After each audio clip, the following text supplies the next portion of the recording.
Muy bien, y vamos a estar entonces hoy con la palabra del Señor que nos habla de fortalecer nuestra fe.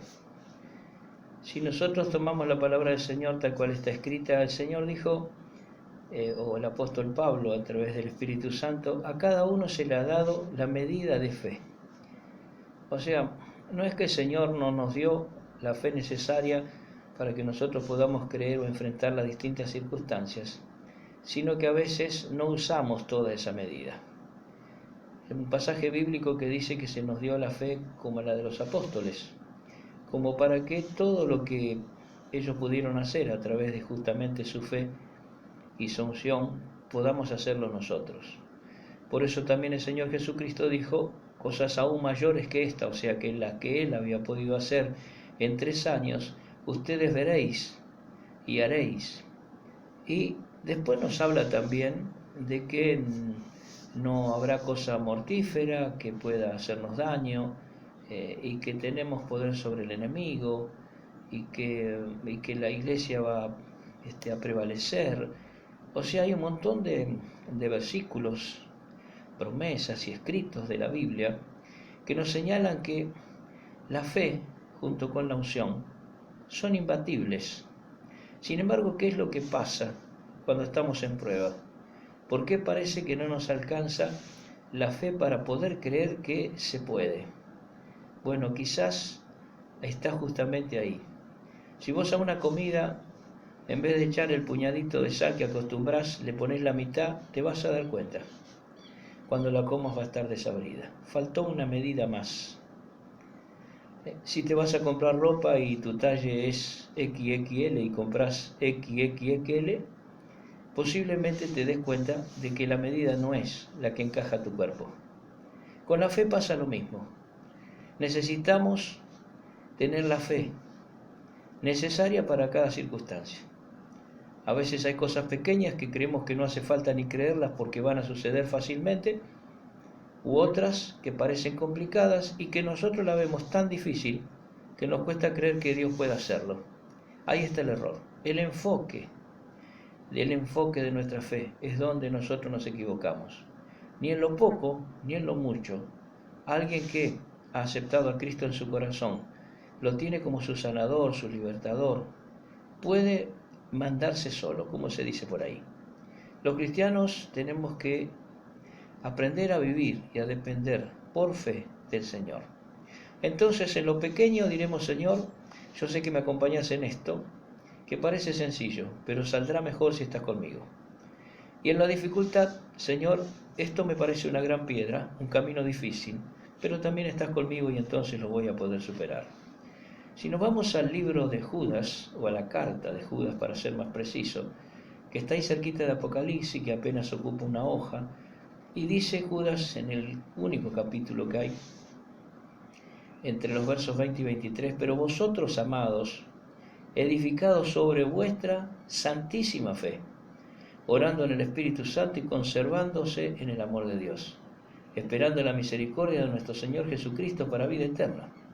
Algunos que dudan, convencedlos; a otros salvad, arrebatándolos del fuego, y de otros tened misericordia, con temor, aborreciendo aún la ropa contaminada por su carne.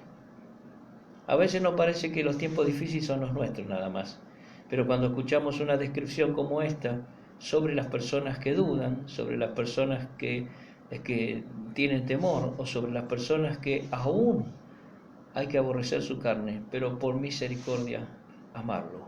Aborrecer, también sus hechos, sus dichos. Estamos hablando hoy fuera de micrófono en lo que tiene que ver a la grabación de cómo está el mundo, los sicarios, y recordamos hoy también aquella destrucción terrible de las Torres Gemelas. La maldad está sobre la tierra. Esto no quita que tengamos misericordia de todos, porque un arrepentimiento genuino puede hacer al peor hombre del mundo ser salvo. Nuestra fe es más valiosa que el oro, porque por ella obtenemos la salvación, por creer en el Señor Jesucristo. Y nuestra fe, por ejemplo, podemos decir que descansa en las promesas de la Biblia. Si no estuviera escrito, si alguien no nos dijera que si creemos todo es posible, entonces nosotros no podríamos.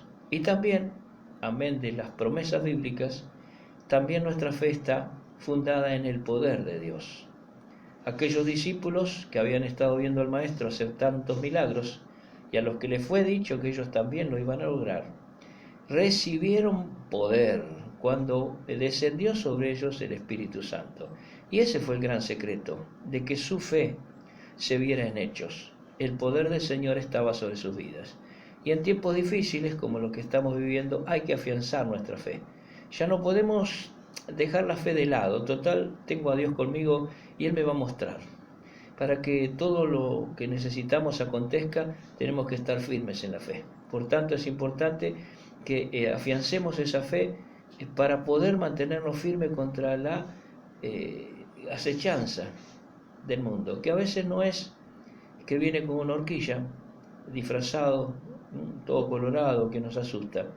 Viene con atracciones, viene con sutilezas que hacen que nos parezca que el camino es fácil, y en realidad Él lo muestra como tal, pero dice que esas sendas nos llevan a destrucción. Podríamos decir primero que debemos saturar nuestras mentes con la palabra de Dios para que el Espíritu Santo renueve nuestros pensamientos a medida que vamos madurando espiritualmente. A ver, nosotros comenzamos la escuela primaria, me recuerdo haciendo palitos, ahí se van a dar cuenta de los años que uno tiene, haciendo fosforitos, un palito le poníamos un redondelito arriba, porque jamás casi habíamos tomado un lápiz en nuestras manos. No sé si parecía que era una prohibición agarrar un lápiz antes de ir a la escuela, pero esa era nuestra práctica durante un montón de tiempo. Poco a poco a ese palito, a ese redondelito le fuimos agregando un cuadradito, hasta que empezamos a conocer las letras y después pronto a escribir, a hacer cuentas. Digo, vamos creciendo y vamos necesitando de esa presencia, de ese poder de Dios para ir actualizándonos. Por eso te decía, lo primero de todo es meternos en la palabra. Los que conocimos al Señor sin haber leído nunca una Biblia, se nos enseñó, lean la Biblia. Y muchas veces uno no sabe ni cómo leerla. Yo recuerdo que empecé por el Antiguo Testamento y cuando llegué a las leyes que había en el desierto, cuando llegué a los nombres, no me caía tan simpático todo. Al principio, bueno, lo del huerto del Edén y todas esas cosas que uno más o menos, aún no conociendo la Biblia, conoce la historia. Entonces alguien me enseñó a leer la Biblia. Arranca por los evangelios, lee Salmos. Y entonces ahí me fui dando cuenta que era un poquito más parecida a lo que uno quiere tener como lectura. O sea, entonces, saturar nuestras mentes con la palabra de Dios. Segundo, debemos dedicarnos a orar en el Espíritu Santo para que Él nos guíe en cuanto a qué, cuándo y cómo orar. Porque a veces, hoy estaba leyendo por ahí antes de comenzar el programa, sobre usar el nombre del Señor Jesús en la oración. Está bien, la palabra dice que tenemos que pedir en su nombre, reprender en su nombre, pero no es cuestión de que porque digamos en el nombre de Jesús al final de la oración, nosotros estemos haciendo una buena oración.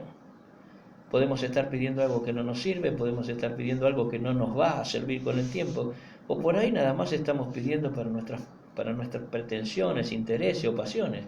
Como dice la Biblia, pedí, pero pedís mal. ¿Y cómo se puede pedir bien? Bueno, siendo lleno del Espíritu Santo, el Espíritu mismo nos va a guiar a que podamos nosotros estar orando en una línea acertada. Tercero, debemos mantenernos en el amor de Dios. Por supuesto, nunca podremos estar más allá del alcance del amor divino, por lo tanto, no debemos abusar de la asombrosa gracia de Dios. Ojo con esto, porque a veces decimos somos salvos por gracia, recibimos por gracia, damos por gracia, pero de acuerdo a nuestra forma. Y entonces allí podemos perder lo que el Señor plantó en nuestras vidas el día que nos arrepentimos, el amor de Dios en nuestros corazones. Nunca vamos a ser más buenos que Dios, aunque algunos parecen querer intentarlo, pero sí lo que podemos hacer es tener lo más parecido a ese amor en nuestros corazones. Y eso nos ayudará, como en la lectura que hicimos, a tener misericordia de los que tienen una vida muy desprolija, que perjudica su propia vida, su familia, que arruina a toda una especie de sociedad que le rodea. amarlos igual, tener misericordia de ellos y pedir al Señor que puedan ser cambiados, asegurarnos de pasar un tiempo sin interrupciones en la presencia de Dios. Es muy importante porque podemos, como dice la parábola, conocer la voz. Yo soy el pastor, dijo el Señor Jesús, mis ovejas conocen mi voz. Y como cuarto paso, aunque hay muchos más para poder hablar, debemos esperar ansiosamente el regreso del Señor.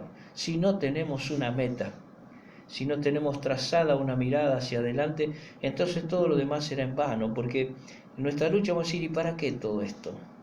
¿Y de qué me sirve haber estado esperando? ¿Nos sirve por qué? Porque, bueno, como Israel en el desierto sabía que iba a ir a la tierra prometida, aunque le costaba creer por momentos, cuando faltaba agua, cuando faltaba comida, cuando pasaban los días, los meses, los años, cuando veían morir mucha gente a la que se le hizo la promesa, pero que no iba a entrar porque ya quedaban allí en el desierto, nosotros también estamos transitando un suelo de tierra complicado, difícil, lleno de aflicción, y necesitamos la fe.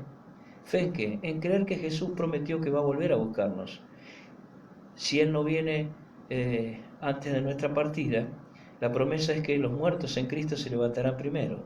Si nosotros tenemos esa esperanza viva, entonces sirve la fe, y entonces sirve orar, y entonces sirve leer la Biblia.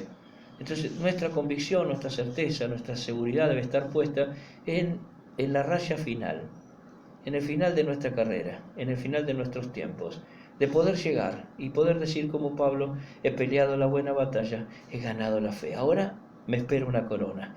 Peleamos, luchamos por una corona, pero no estamos solos. El Señor está con nosotros para bendecirnos. Sabemos, necesitamos poner nuestra mirada en ese objetivo, la venida de Cristo. El pensamiento de que Cristo puede regresar en cualquier momento es una toma de conciencia que purifica y que hace que el creyente pueda perseverar. Porque por ahí cuando nos equivocamos, decimos, bueno, ya está, ya me equivoqué, paro acá, no sigo más. Pero de pronto decimos, pará, todavía hay tiempo, todavía Cristo no regresó. Y nos volvemos al Señor arrepentidos y entonces entramos otra vez en un contacto fluido con Él que nos hace seguir pensando en la esperanza de su venida.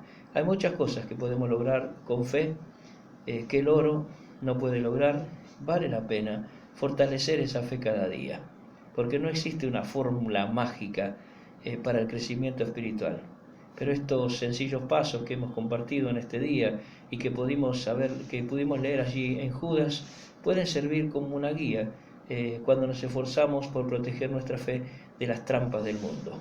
Confiemos en el Señor, pongamos fortaleza a nuestra fe, leamos la palabra del Señor, llenémonos de la presencia del Señor, tengamos un tiempo con Él, luchémosla pensando en que un día Cristo viene y Él dijo, cuando el Señor venga, ¿hallará fe en esta tierra? Ojalá que sea así, con vos y conmigo. Dios te bendiga.